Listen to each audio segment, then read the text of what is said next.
Hi there, thank you for tuning in to our video on aquatic physical therapy for walking on balance.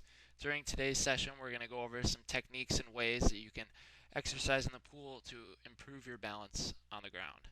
After watching this educational video, we hope that our patients will be able to explain the benefits of aquatic therapy for balance, demonstrate aquatic physical therapy exercises safely and independently, and be able to develop new aquatic activities that are beneficial for balance.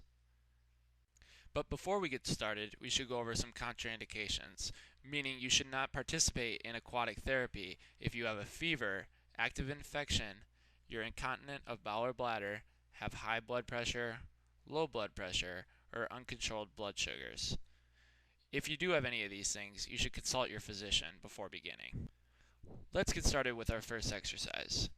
Here you see Christine, our therapist, walking with JT, our patient. Walking, believe it or not, is our first exercise. Although it may seem easy, walking is a great exercise to perform in water because it reduces the impact your body weight has on your joints. When you exercise in water, the water provides a buoyant force, which lifts your body weight upward. Here's our next exercise. You see Christine walking with Nick, only this time they're taking side steps. This is another way that you can challenge your balance, yet practice the functional task of walking. Here's an underwater view of the activity.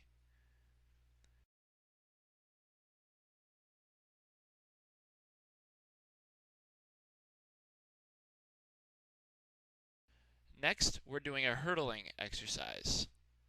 As you can see, the majority of the exercises we are performing are just variations of walking. So when you're in the pool and you feel as though you've developed a new idea, go ahead and try it out.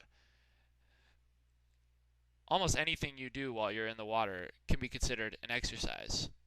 Water provides forces from all angles, so anytime you move your legs against the water, it provides resistance.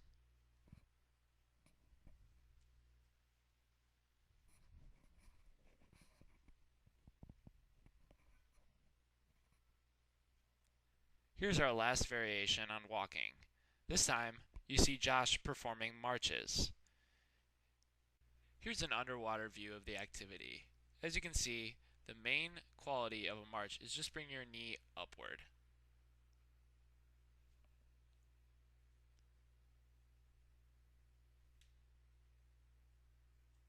Alright, that's it for our walking exercises.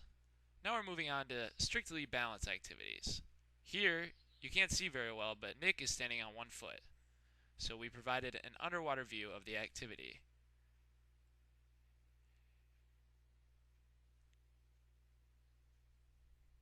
If standing on one leg is too hard, start with just standing with your feet together.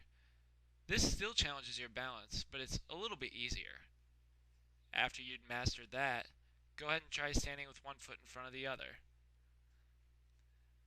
This is referred to as tandem stance and is a little bit more difficult. If you have a friend that goes along with you to the pool, they can challenge your balance a little bit more by adding current and waves. During this next balance exercise, you see JT kicking his right leg out straight while he stands on only his left leg. This requires muscles in both legs to be active and working.